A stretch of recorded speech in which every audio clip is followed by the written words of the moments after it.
பிதாவினால் அனுப்பப்பட்டனா பரலோகத்திலிருந்து அனுப்பப்பட்டான் இல்ல, தவறான போதனைகள். இப்போ சிஎம் வீட்டுல இருந்து வர நான் சிஎம் அனுப்பினாருன்னா சிஎம் வீட்டுல இருந்து வரான்னு சொல்ல முடியாது. அவர் வீட்டுல இருந்து கூட வரலாம், அவர் வீட்டுல இருந்து கூட வரலாம். அதனால சிஎம் வீட்டுல இருந்து வந்தாருன்னா யோசிக்க வைப்பாரு, பிதாவின் வீட்டுல இருந்து வந்தாரு, அவர் பரலோகத்திலிருந்து அனுப்பப்பட்டாரு அப்படின்றது தவறானது. ஆதாம் இறைவனை நேரடியா பார்த்தா என்ன சொன்னார்? அவர் மோசேயை சொல்றாரு, மோசேயை போல முகமுகமாய் தரிசித்த ஒருவன் இதற்கு முன்னாடி கிடையாது பின்னாடி கிடையாது. மோசே தான் முகமுகமாய் பார்த்தான் அப்படின்னு சொல்றார். ஆதாமை அந்த ஒரு ரூபத்துல இறைவனை கண்டதாக பைபிளில் ஆதாரம் இல்லை. ஆதாம் இறைவனை பார்த்ததாக பைபிளில் ஆதாரம் இல்லை. அடுத்தது என்ன சொல்றாரு? தேவன் என்றால் கடவுள் என்று சொல்கிறார். தேவன் என்றால் கடவுள் இல்லை. மோசே என்ன சொல்றேன், எனக்கு பிக்குவாயா மந்தனாவா இருக்குது, நான் அந்த 8 லட்சம் மக்களை வழிநடத்தணும், நான் பாருங்கிட்ட எப்படி போய் பேசுவேன், எனக்கு பயமா இருக்குன்னு சொல்றான். அவன் உன்னுடைய சகோதரன் ஆரோன் உனக்கு உதவி செய்வான், அவன் உனக்கு உதவி செய்வான், நீ அவனுக்கு தேவனாய் இருப்பாய். தேவனாய் இருப்பாய் என்றால் தேவன் என்றால் தேவனுடைய வார்த்தையாய் இருப்பாய் என்றுதான் அர்த்தம். தேவன் என்றால் அது கடவுளை பற்றி சொல்லப்பட்டது, அது தேவன் என்றால் இவர் தேவன் அப்படி என்ற அர்த்தம் அல்ல.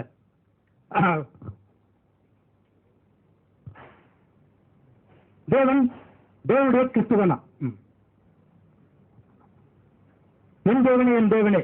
அப்ப என்ன சொல்றாரு? ஏலோகி என்றால் புளூரல், அது டபுள் அப்படின்னு சொல்றாரு. அப்போ சிலுவையில் அறிவிக்கப்படும் போது ஏலோகி லாமா சபக்தானி என்ற ஒரு வார்த்தை கொடுத்தார். அது 2 கடவுள்களை அழைக்கிறாரா? ஒரு கடவுளை அழைக்கிறாரா? ஒருவர் தானே அழைக்கிறார். என் தேவனே ஏன் என்னை கைவிட்டீர்? அது சிங்குலர் ஃபார்ம்ல இருக்கிறது. அதை நீங்கள் சற்று தெரிந்து கொள்ள வேண்டும். தாவீதின் குமாரன் இயேசு, தாவீதின் குமாரன் எப்படி ஆவார்? ஒரு தகப்பனே இல்லாது பிறந்த குழந்தை இயேசு. ஒரு மரியாளுடைய கன்னியின் வயிற்றில் பிறக்கிறார். அவர் எப்படி தாவீதின் குமாரன் ஆவார்? சற்று சிந்தித்து பாருங்கள். யோசேப்புக்கு அவரை தாவீதின் குமாரனாக கொண்டு வர வேண்டும் என்ற காரணத்தினால் யோசேப்பை அவருக்கு வளர்ப்பு தந்தை ஆக்கினார்கள். வளர்ப்பு தந்தையாக்கி அவர் தாவீது வம்சத்திலே கொண்டு வரலாம் என்று செய்தார்கள். தாவீது வம்சத்திலே ஏன் கொண்டு வர வேண்டும்?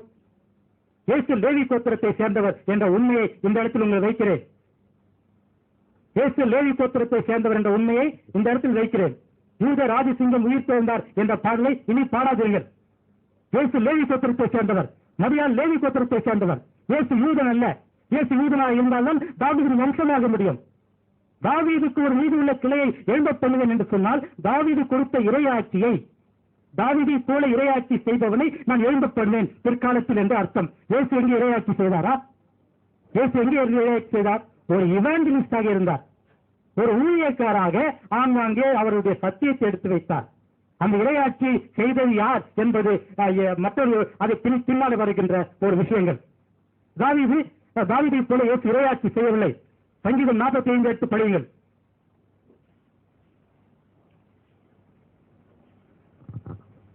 என் இருதயம் நல்ல விசேஷத்தினால் பொங்குகிறது. நான் ராஜாவை குறித்து பாடின கவியை சொல்லுகிறேன். என் நாவு விரைவாக எழுதுகிற என்னுடைய எழுத்தாணி. எல்லா மனுப்புத்திரைகளிலும் நீ மகா சௌந்தரியம் உள்ளவர், உம்முடைய உதடுகளில் அருள்மழை பொழிகிறது. ஆகையால் தேவன் உண்மை என்றைக்கு மாற்றிருக்கிறார். சௌரியவானே, உமது மகிமையும் உமது மகத்துவமாகிய பட்டயத்தை உம்முடைய அறையிலே கட்டிக்கொண்டு சத்தியத்து நிமித்தம் நீதியின் கூடிய சாந்தத்து நிமித்தம் உங்களுடைய மகத்துவத்திலே ஜெயமாக ஏறி வரும். உமது வலதுகரம் பயங்கரமானவர்களை விளங்கப் பண்ணும். உங்களுடைய அம்புகள் கூர்மையானவைகள். அவைகள் ராஜாவுடைய சதலங்கள் சத்துருக்களின் இருதயத்தில் பாயும். ஜன சதலங்கள் உமக்கு கீழே எழுவார்கள். தேவனே, உமது சிங்காசனம் என்றென்றைக்கும் பொழுது உமது ராஜ்யத்தின் செங்கோல் நீ செங்கோல். இயேசு எங்கே அரசாங்கம் செய்தார்? எங்கே பட்டயத்தை இடுப்பில் கட்டிக்கொண்டு குதிரையிலே சவாரி செய்தார்? அது மறுமையில் நடக்கும் என்றால் அது மறுமையில் எல்லாமே ஒரே ஆட்சி தானே. அப்போது எதற்கு பட்டயம்? மறுமையில் நீதி உள்ள ஆட்சி தான் நடக்கப் போகிறது. அதுக்கு எதற்கு பட்டயம்? தேவையில்லையே. இது இயேசு கிறிஸ்துக்காக சொல்லப்பட்ட தீர்க்க தரிசனம் என்றால் அடுத்த தீர்க்க தரிசனம் இருக்கிறது. குமாரத்தை கேள், உன் செவியை சாய்த்துக்கொள், உன் ஜனத்தையும் பகத்தின் விட்டு மறந்துவிடு. உமது நாயகிகளுக்குள்ளே அரச குமாரத்திகளும் உண்டு. ராஜஸ்திரியின் ஓட்டியின் தங்க மனிதர்களாய் உன் வலது பக்கத்தில் வீட்டிருக்கிறார். இயேசு கிறிஸ்துக்கு பெண்களே கிடையாது. இயேசு கிறிஸ்துக்கு பெண்கள் இல்லை. இந்த நாய்கள் உமது நாய்களுக்குள்ளே அரச குமாரத்திகளும் உண்டு என்று சொல்லப்பட்ட இந்த தீர்க்க தரிசனம் யாருக்கு? ஆக தாவீதின் போல இயேசு கிறிஸ்து அரசாளுவதற்காக அவர் தாவீதின் குமாரன் என்று சொல்லப்படவில்லை. அதனால் யோனாவிலும் பெரியவர் இங்கே இருக்கிறார் என்று சொல்கிறார். யோவானில் சொல்கிறார், நான் என்னுடைய மகிமையை தேடாமல் என்னை அனுப்பினுடைய மகிமையை தேடுவதே எனக்கு சித்தமாயிருக்கிறது என்றார். அப்படிப்பட்ட ஒரு வார்த்தையை சொன்னவர் யோனாவிலும் மிக பெரியவர் இங்கே இருக்கிறார் என்று தன்னை காலரை தூக்கி கொண்டு சொல்வதற்கு வாய்ப்பு ஒருபோதும் இல்லை என் அன்பானவர்களே. பிறகு சொல்லுகிறார், வேறொன்று ஒன்று சொன்னார், இவர் நாமும் அதிசயமானவர், ஆலோசனை கர்த்தர். ஆலோசனை கர்த்தர் என்பதை ஒரு தீர்க்க தரிசனத்தை ஒரு இடத்தில் சொல்லும் போது அந்த தீர்க்க தரிசனம் அவர் பொருந்த வேண்டும், அதை அவர் ஏற்றுக்கொள்ள வேண்டும். அவர் ஆலோசனை கர்த்தர் இல்லை. பரலோகத்தில் இருக்க என் பிதாவின் சித்தத்தின்படி செய்கிறவனே பரலோக ராஜ்யத்தில் பிரவேசிப்பான இல்லாமல் என்னை நோக்கி கர்த்தாவே கர்த்தாவே என்கிறவன் ஒருபோதும் அதில் பிரவேசிப்பதில்லை. அநேகர் என்னாலில் என்னை நோக்கி கர்த்தாவே கர்த்தாவே உம்முடைய நாமத்தினால் தீர்க்க தரிசனம் உரைத்தோம் அல்லவா, உம்முடைய நாமத்தினால் பிணியாளிகளை சுத்தமாக்கினோம் அல்லவா, உம்முடைய நாமத்தினாலே பிசாசிலை பெருத்தினோம் அல்லவா என்று சொல்வார்கள். அக்கிரம சிந்தை உள்ளவர்களே, என்னை நீக்கி என்னை விட்டு அகன்று போங்கள். இஸ்ரவேலே கேள், தேவனாகிய கர்த்தர் ஒருவரே கர்த்தர் என்று சொன்னார். அவர் தன்னை ஆலோசனை கர்த்தராக சொல்லவே இல்லை. சமாதான பிரபு, சமாதான பிரபு எங்கே? சமாதான பிரபு இல்லை. அவர் சொல்லிவிட்டார், நான் சமாதானத்தை உண்டு பண்ண வந்தேன் என்று நினைத்துக் கொள்ளாதீர்கள். சமாதானத்தை அல்ல, பட்டயத்தை அனுப்ப வந்தேன். இது முதல் தகப்பனுக்கும் தாய்க்கும் விரோதம் இருக்கும், மகளுக்கும் மருமகளுக்கும் விரோதம் இருக்கும், பிள்ளைக்கும் மகனுக்கும் விரோதம் இருக்கும். இந்த சமாதான பிரபு அதையும் விட்டு விடுகிறார். நித்திய பிதா, நித்திய பிதா அவர் சொல்லிவிட்டார், பூமியிலே பிதா என்று ஒருவரையும் அழைக்காதீர்கள், பரலோகத்தில் இருக்கிற உங்கள் தேவனே உங்களுக்கு பிதாவாக இருக்கிறார். அதையும் மறுத்து விட்டார். வல்லமையுள்ள தேவன் ஒருவர் வரார், நல்ல போதகரே, நித்திய ஜீவனை அடைவதற்கு நான் என்ன செய்ய வேண்டும்? என்னை நீ நல்லவன் என்று சொல்வானேன். தேவன் ஒருவனை தவிர நல்லவன் ஒருவனும் இல்லையே. அப்படி என்று சொன்னால் அந்த 4 வசனமும் இயேசு மறுத்து விட்டார். இயேசு மறுத்து விட்டார். அப்போ அதே போல அவர் உயிரோடு இருந்து சரித்திரத்தை படைத்தார் என்றார். அப்போது இயேசுக்கு மோசேவும் எலியாவும் மலையிலே வந்து இறங்கினார்களே, அவர்கள் எப்படி வந்தார்கள்? வந்து இறங்கினார்கள் மலையிலே. யோசுவோடு சம்பாஷணை பண்ணுவதற்கு மோசேவும் எலியாவும் மேலே இருந்து இறங்கி வருகிறார்கள். மோசே எப்படி மேலே போனார்? இயேசு கிறிஸ்து சொல்கிறார், தேவன் மரித்தோருக்கு தேவனாய் இல்லாமல் ஜீவனுள்ளோருக்கு தேவனாய் இருக்கிறார். நீங்கள் சொல்ல கேட்டிருப்பீர்கள், ஆதாமின் தேவனும் ஈசாக்கின் தேவனும் யாக்கோபின் தேவனுமாய் இருக்கிறார் என்று, இவர்களுக்கெல்லாம் ஜீவன் இருக்கிறது என்று சொல்லியிருக்கிறார். இயேசு கிறிஸ்து மிகுந்த சத்தமாய் அவர் உயிரை விடும்போது அநேக பரிசுத்தவான்கள், இயேசு கிறிஸ்துக்கு முன்னாடியே அநேக பரிசுத்தவான்கள் தங்கள் கல்லறையை விட்டு புறப்பட்டு எழுந்து பரிசுத்த நகரத்திற்கு பிரவேசித்தார்கள் என்று பைபிள் சொல்கிறது. இயேசு கிறிஸ்து உயிர் தேடுவதற்கு முன்னாலே அநேக பரிசுத்தவான்கள் உயிர் தேர்ந்தார்கள் என்று பைபிள் சொல்கிறது. இயேசு கிறிஸ்து முதலாவது உயிர் தேர்தல் அல்ல. இயேசு கிறிஸ்து கடவுள் என்றால் அவர் 1000 முறை மறிக்கலாம், 1000 முறை அவர் உயிர்ப்பிக்கிறவரும் அவரே, மரணிக்க செய்கிறவரும் அவரே, உயிருள்ளதை உயிரற்றதாகவும் உயிரற்றதை உயிருள்ளதாகவும் ஆக்க அவரால் மூடும். அவர் உயிர் தேர்ந்தார் என்றால் ஒன்று கடவுளாக சொல்லுங்கள், இல்லை மனிதனாக சொல்லுங்கள். அத்தி மரத்தை பார்த்தால் பசி உண்டாயிற்று, சபித்தார், அது பட்டு போயிற்று என்றால் அது யாருடைய செயல்? மனிதனுடைய செயல் தானே. பொல்லாத விபச்சார சந்ததி என்று சொல்லக்கூடுமா? இன்றைக்கு நம்முடைய இந்த உலகத்திலே ஒருவரை பார்த்து பொல்லாத விபச்சார சந்ததி என்றால் என்ன கோபம் வரும்? அப்படி அவர் சொல்லியிருப்பாரா? இல்ல சொல்லியிருக்க கூடுமா? ஆக மனிதனுக்குண்டான கோபங்களும் மனிதனுக்குண்டான சிந்தனைகளும் மனிதனுக்குண்டான எல்லா விஷயங்களும் அவருக்கு ஏற்பட்டது. அவர் மரணத்துக்கு ஏதாவது துக்கம் கொண்டிருந்தார். அவர் என் தேவனாய் இருந்தால் மரணத்துக்கு ஏதாவது துக்கம் கொண்டிருக்க முடியும்? அவருக்கு மரணத்தை பயந்தார். நீ வந்து நீங்க இருக்க ராஜாதானா, நீ கிறிஸ்துதானா என்று பிலாத்தவரை தோண்டி தோண்டி கேட்கும்போது என்ன சொல்கிறார்? நான் சொன்னாலும் நீர் என்னை விடுதலை பண்ண மாட்டீர்கள். விடுதலையை நினைத்தார், விடுதலை ஏங்கினார், விடுதலைக்காக காத்திருந்தார். விடுதலை செய்வார்களா என்று அவர் ஏங்கிக் கொண்டிருந்தார். அவருக்கு மரணத்துக்கு ஏதுவான துக்கம் கொண்டாய் வேறு புலிகள் பெரும் புலிகளா இந்த கற்களின் மேலே விழுந்தது என்று வேதம் சொல்கிறது. ஆக அடுத்ததாக சொல்கிறார், இயேசு என்று பெயரிட்டார்கள். ஆனா வெட்க சொன்னது என்ன பேரு? இதோ கண்ணிய கர்த்தவதியாக ஒரு குமாரனை பெறுவாள், அவருக்கு இம்மானுவேல் என்று பெயரிடுவாயாக. இதுதான் ஏசாயா தீர்க்கதரிசி சொல்லிட்டு போனார். ஏசாயா தீர்க்கதரிசி இம்மானுவேல் தான் வைக்க சொன்னாரு. ஏன் இயேசுன்னு வச்சிருக்கு? கேட்டா இதுக்கு ஒரு அர்த்தம் கொடுத்தா என்ன அர்த்தம்? இம்மானுவேல் என்றால் தேவன் நம்மோடு இருக்கிறார். சரி, அதே வைக்க வேண்டியதானே? ஏன் இயேசுன்னு வச்சிருக்கு?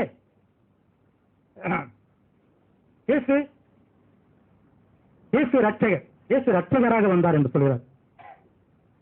இயேசு கிறிஸ்து ஞானஸ்நானம் கொடுக்கிறார் என்று யோவானுடைய சீஷர்கள் யோவானிடத்திலே வந்து அறிவிக்கிறார்கள்.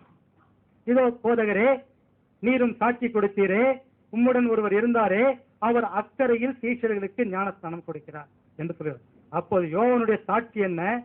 பரலோகத்திலிருந்து ஒருவனுக்கு கொடுக்கப்பட்டால் ஒழிய ஒருவனும் எதையும் பெற்றுக்கொள்ள முடியாது. இயேசு கிறிஸ்து ஞானஸ்தானம் கொடுத்தாலும் பரலோகத்திலிருந்து ஒருவன் கொடுக்கப்பட்டால் தான் பெற்றுக்கொள்ள முடியும். இயேசு கிறிஸ்து சொல்றார், தேவன் ஒருவனை ஏற்றுக்கொள்ளாவிட்டால் என்னிடத்தில் வர முடியாது. இயேசுவே ரட்சகராக இருந்தால் அவரே ஏற்றுக்கலாம். எல்லாரும் நீ வா நீ வா நீ வா நீ வா. தேவன் ஒருவனை ஏற்றுக்கொள்ளாவிட்டால் என்னிடத்தில் வர முடியாது என்று இயேசு கூறுகிறார். ஆக இப்படி இயேசு தன்னை நானே நல்ல மேய்ப்பன் என்று சொல்கிறார். அந்த மார்த்தாள் மரியாள் வீட்டுக்கு போகிறோம், நானே வழியும் சத்தியமும் ஜீவனுமா இருக்கிறேன் என்று சொன்னதால் இயேசு கடவுள் நானே வழியும் சத்தியமும் ஜீவனுமா இருக்கிறேன். நேரம் முடியும்.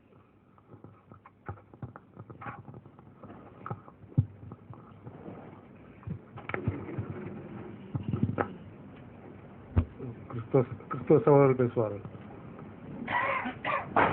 கர்த்தருடைய பரிசுத்த நாமத்துக்கு ஸ்தோத்திரம். இப்பொழுது ஆண்டவரே என்று பத்சபாள் தாவீதை பார்த்து சொன்னதாக சொன்னார். ஆண்டவனே, அது மூல பாஷையில கொஞ்சம் தயவு செய்து படிக்க வேண்டுமாய் சகோதரரை கேட்டுக்கொள்கிறேன். இங்கிலீஷில் கூட படிக்கலாம். லார்ட் என்றால் small L, LORD, Lord, small L. Capital L போட்டாதான் ஆண்டவர் கடவுள். இங்கே கேபிட்டல் எல் போடல, ஸ்மால் எல். இதைத்தான் 1 பேதுரு 3ஆம் அதிகாரத்திலேயே ஆபிரகாமை சாராள் ஆண்டவனே என்று சொன்னார் எழுதப்பட்டிருக்கிறது. அந்த இடத்துல அதே போல மோசேக்கு ஆரோன் தேவனாயிருப்பான் என்று எழுதப்பட்டிருக்கிறது. அந்த இடத்துல தேவன் என்பது கேபிட்டல் G காட் போடணும். GOD காட், கேபிட்டல் G போட்டாதான் தேவன். ஸ்மால் G போட்டா நம்மூர்ல இருக்கக்கூடிய தேவர்கள், ஸ்மால் G போட்டா நம்ம ஊர்ல எல்லாம் இருக்கு பத்தியெல்லாம் கூட சாமி மாட சாமி அதெல்லாம் ரைட். இங்கே கேபிட்டல் G போடல. உங்களுக்கு அந்த ஒரிஜினல் லாங்குவேஜ் படிச்சாதான் நமக்கு தெரியும். ஏதோ தமிழ்ல போட்டுக்கிறாங்கிறதுனால அதை நம்ம எடுத்து படிச்சுட்டு உட்காந்துருந்தா அது வேஸ்ட். அதனால ஆர்வனா இருக்க. யாத்திராகம் 7ஆம் அதிகாரம் 1ஆம் வசனத்தில் எழுதப்பட்டிருக்கிறது. யாத்திராகம் 4ஆம் அதிகாரம் 16ஆம் வசனத்தில் எழுதப்பட்டிருக்கிறது. 7:1 எழுதப்பட்டது தெரியுமா? பார்வோனுக்கு தேவனாயிருப்பான். அப்படின்னா அர்த்தம் என்ன? ஸ்மால் G என்று சொல்லப்பட்டிருக்கிறது. It is not actual God. பெரிய ஆளா இருப்பான், எஜமான் போல இருப்பான், தலைவனாயிருப்பான், ஆளுகிறவனாயிருப்பான். அதுதான் அதனுடைய அர்த்தமே, வேற ஒண்ணும் கிடையாது. ரைட். அதனால ஒரிஜினலை படிக்காம தயவு செய்து நீங்க சொல்லாதீங்க. அடுத்தது இந்த லூக்காவுல 4ஆம் அதிகாரத்துல பிசாசு சொன்னத அவர் ஒரு மகாரி பிசாசு குழப்புற மாதிரியே குழப்பிட்டாரு. நான் ஒரு காரியம் உங்களுக்கு சொல்லுகிறேன். அதுல 4ஆம் அதிகாரத்தில் எழுதப்பட்டிருக்கிறது 12ஆம் வசனம் வாசிங்களேன். லூக்கா 4:12.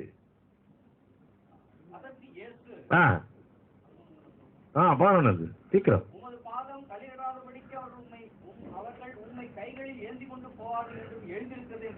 சரி, பிசாசு இயேசுவை பரீட்சை பார்க்கிறான். எப்படி? குதி வந்து காப்பாத்தவனா இல்லையான்னு பார்க்கலாம். அப்போ பிசாசு இயேசுவை பரீட்சை பார்க்கிறான். அதனாலதான் அவர் சொல்றாரு, உன் தேவனாய கர்த்தரை பரீட்சை பாராதிருப்பாயாக. கரெக்டா பதில் சொல்லிக்கிறாரு. பதில் புரியல போல தெரியுது. இது லோ கோர்ட்ல தோத்து போனாலும் சுப்ரீம் கோர்ட்டுக்கு போவீங்க போல தெரியுது. சரி பரவாயில்ல, எப்படியோ போங்க, எங்க போனாலும் தோத்துருவீங்க. ரைட். அடுத்தது தேவன் என்று சொன்னாலே ஏலோஹிம். இந்த காரியம் புரியல, என்னன்னு புரியல நமக்கு. ரைட். தாவீதின் குமாரன், அவருக்கு குருத்தோலை பிடித்துக் கொண்டு அந்த ஊர் மக்கள் எல்லாம் அவரை ஏற்றிக்கொண்டு போகும் பொழுது தாவீதின் குமாரனுக்கு ஓசன்னா ஓசன்னா என்று பாடிக்கொண்டுதான் போனார்கள். அந்த ஊர் மக்களுக்கு தெரியுது தாவீதின் குமாரன்னா என்னன்னு சொல்லி. நம்ம ஆட்களுக்கு தெரிய மாட்டேங்குது, அது நம்ம சகோதரருக்கு தெரிய மாட்டேங்குது. தெரியும் என்று நான் நினைக்கிறேன். கர்த்தர் நல்லவர், இனிமேல் தெரியும். ரைட்.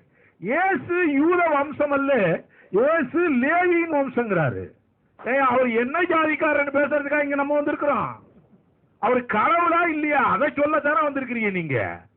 அவர் என்ன ஜாதி, ஏது ஜாதி, யாருக்கு பிறந்தாரு, என்ன விஷயம், இந்த கேள்விக்கு நம்ம அல்ல. இதெல்லாம் ஒரு ட்விஸ்டிங் கேஸ்.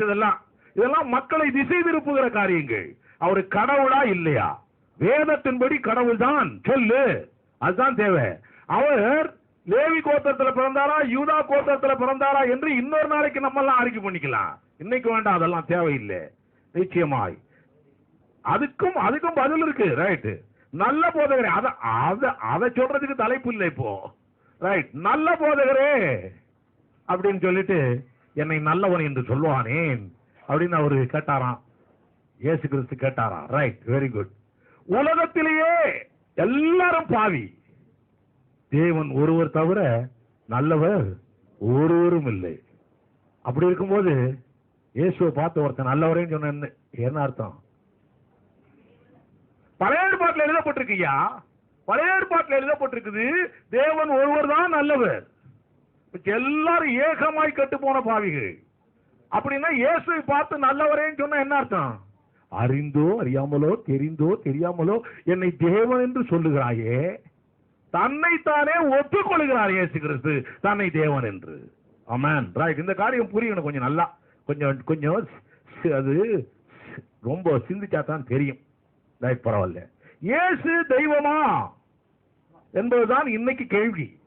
இயேசு இறையாட்சி செஞ்சாரா, இயேசு ஆண்டாரா, கத்தி முடிச்சாரா, AK-47 முடிச்சாரா, அதெல்லாம் கேள்வி. இப்ப கேள்வி என்ன தெரியுமா? உங்களுடைய கேள்வி, எங்களுடைய கேள்வி இல்ல. உங்களுடைய கேள்வி இயேசு தேவனா? அப்ப இயேசு தேவனா என்று நான் பைபிள்ல இருந்தே சொல்லிக் கொடுக்க போறேன் என்றுதான் வந்திருக்கிறீர்கள். அதனால இயேசு ஆள் இல்ல, அவர் ஆழ்வார் என்று நாங்கள் சொல்லுவதற்கு நேரம் இல்லை. இன்னைக்கு அவர் ஆழ்வார், அதை பற்றி தீர்க்கதரிசனம் சொல்லப்பட்டிருக்கிறது, அவர் ஆளத்தான் போகிறார். ரைட், ஏசாயா 9:6 தப்புங்கிறாரு. ஏசாயா 9:6 தப்புன்னு எப்படியா ப்ரூவ் பண்ணுவீங்க? இந்த புக்கை வச்சே இயேசு கிறிஸ்து தெய்வம் என்று சொல்ல போறேன்றீங்க. அப்புறம் ஏசாயா 9:6 தப்புன்னா புக்கே தப்பா? எதெல்லாம் தப்புன்னு முதல்ல சொல்லிருங்க, அதுக்கப்புறமா அறிக்கை பண்ணலாம். எதெல்லாம் தப்புன்னு சொல்லிருங்க, அப்புறமா அறிக்கை பண்ணலாம். அதுல எழுதப்பட்டிருக்கிறது வல்லமையுள்ள தேவன் என்று எழுதப்பட்டிருக்கிறது. அந்த இடத்துல நான் சொன்னபடி ஸ்மால் ஜி போடல, பவர்ஃபுல் காட் கேபிட்டல் ஜி போட்டிருக்கு. படிச்சு பாருங்க, போய் ஒரிஜினல்ல படிங்க. ரைட், அடுத்தது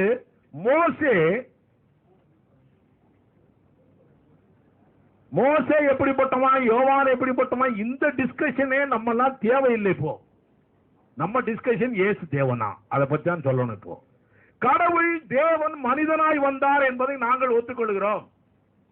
இயேசு கிறிஸ்து மனிதனாய் இந்த பூமியில் வாழ்ந்தார் என்பதை ஒத்துக்கொள்கிறோம். இயேசு கிறிஸ்து 100க்கு 100 மனிதனாய்த்தான் வாழ்ந்தார். மனிதனாய் வாழ்ந்தவர் மனிதன் எப்படியெல்லாம் இருக்க வேண்டுமோ அப்படியெல்லாம் இருந்தார். அதுல ஒன்றும் மாற்றமே கிடையாது எங்களை பொறுத்த வரைக்கும். ஆனால் அவர் மனிதனாகவே வாழ்ந்தார். அதனால கொலோசியர் 2:9 சொல்லுகிறது, தேவத்துவத்தின் பரிபூர்ணமெல்லாம் சரீர பிரகாரமாய் அவருக்குள்ளே வாசமாயிருந்தது. அப்ப தெய்வீகமும் அவருக்குள்ளே இருக்கிறது, மனுஷீகமும் இருக்கிறது. ஆக இவரை மனுஷ லெவல்ல தான் அவர் எல்லா காரியமும் செய்திருக்கிறார், மனிதனாய்த்தான் வந்தார். இவர் மரணத்துக்கு பயந்தார் என்று சொல்லுகிறார்கள். மரணத்துக்கு அவர் பயப்படுகிறவராய் இருந்தால் உலகத்துக்குள்ளே பிரவேசிக்கவே தேவையில்லை. இது இப்ப மாத்திரம் இல்லை, பரலோகத்திலேயே அவங்க எல்லாம் டிஸ்கஸ் பண்ணிட்டாங்க. யார் போவார்கள், யார் ரத்தம் சிந்துவார்கள், டிஸ்கஷன். இதெல்லாம் படிக்கணும், வேதத்துல தான் சொல்ல போறீங்க. நீங்க வேதத்துல தான் எழுதப்பட்டிருக்கிறது. டிஸ்கஷன் பண்ணி பரலோகத்திலேயே முடிவெடுத்து பரலோகத்திலே இவருக்கு ஒரு சரீரம் ஆயத்தப்படுத்தி, எபிரேயர் 10:5 சொல்லப்பட்டிருக்கிறது, இந்த சரீரம் பரலோகத்திலே உண்டாக்கப்பட்ட சரீரம். அந்த சரீரம், அந்த வித்து கன்னியின் வயிற்றிலே கொண்டு வந்து வைக்கப்பட்டு அது மனிதனாய் பிறந்திருக்கிறது. அவ்வளவுதான். ஆக இது பரலோகத்திலிருந்து தான் இது வந்திருக்கிறது. இவர் பரலோகத்திலிருந்து வந்தவர் தான். இதுக்கு ஆதாரங்கள் ஏராளம் உண்டு. வானத்திலிருந்து இறங்கின ஜீவாப்பம் நானே, அவரே சொல்லி இருக்கிறார். இவர் சொல்லி இருக்கிறார் வானத்திலிருந்து. யோவான் 3:13 எழுதப்பட்டிருக்கிறது, பரலோகத்துக்கு ஏறினவரும் பரலோகத்திலிருந்து இறங்கினவருமாகிய இயேசு கிறிஸ்துவே அல்லாமல் ஒருவரும் பரலோகத்துக்கு ஏறி செல்லவில்லை. ஆக இவர் பரலோகத்திலிருந்தே இறங்கி வந்தவர். நீங்க எல்லாம் நினைக்கிற மாதிரி மிச்சாக்கள் மாதிரி எங்க இருந்தோ இல்ல, இவர் பரலோகத்திலே இறங்கி வந்தார் என்று எங்கள் வேதம் சொல்லுகிறது. நீங்கள் எந்த வேதத்தின்படி எங்களுக்கு சொல்லிக் கொடுக்கிறேன் என்று சொன்னீர்களோ அந்த வேதம் சொல்லுகிறது. இதுல 1 Corinthians 15 எழுதப்பட்டிருக்கிறது 47 முந்தின மனுஷன் பூமியிலிருந்து உண்டானவன். இரண்டாம் மனுஷனாகிய இயேசு கிறிஸ்துவோ வானத்திலிருந்து வந்தவர். அதனால இது வசனம் சொல்லுகிறது, இந்த வேதம் சொல்லுகிறது, அவர் வானத்திலிருந்து தான் இறங்கி வந்தார். இப்போ கெத்செமனே தோட்டத்துல அவர் அழுதாரு, இந்த சாவுக்காக பயந்தாரு அப்படின்லாம் சொல்றாங்க. இல்லவே இல்லை. அவர் ரத்தம் சிந்தி சிலுவையிலே மரிக்க வேண்டும் என்பது அவருடைய திட்டம். அந்த திட்டத்துக்கு முன்னாலே அவர் சாகக்கூடாது. அந்த திட்டத்துக்கு முன்னாலே அவரை சாகடிக்க வேண்டும் என்று பிசாசு நினைக்கிறான். அது கெத்செமனே தோட்டத்திலே அவருக்கு ஹார்ட் அட்டாக் மாதிரி உண்டாக்குறான். ரத்த வேர்வை வருகிறது. அப்பதான் அவர் சொல்றாரு, இப்பவே நான் மரித்து போய்விட்டால் நான் வந்தது வேஸ்ட் ஆயிருமே ஆண்டவரே.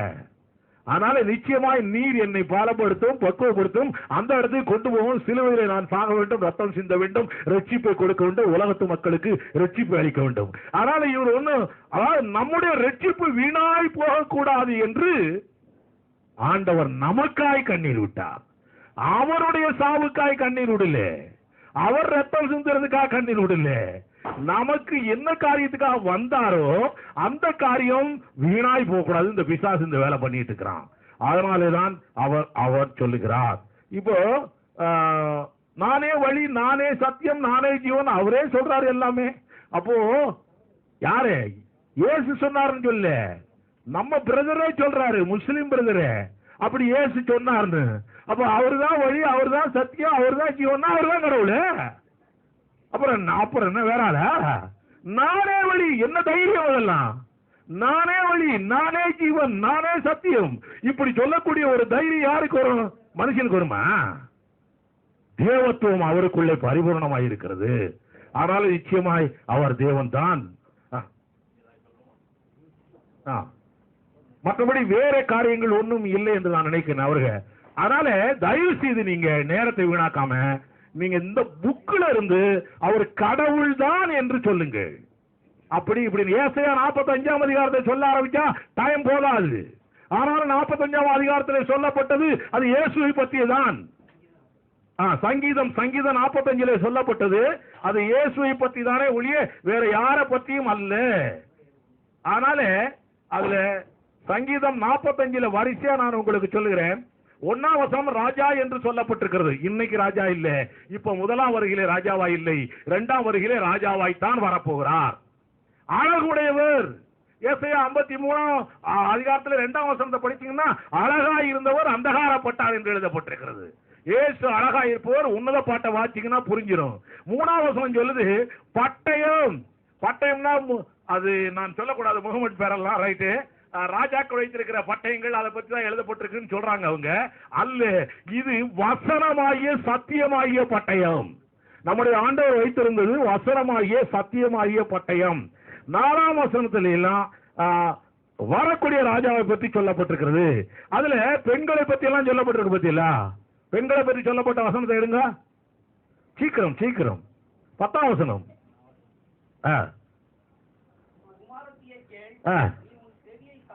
அதுக்கு முன்னாலயா?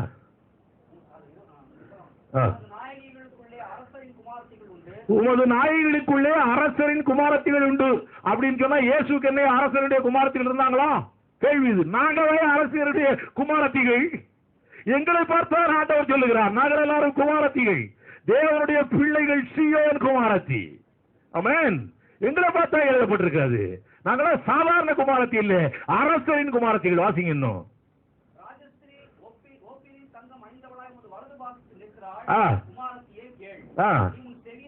போதும். 13ஆம் வசனம்.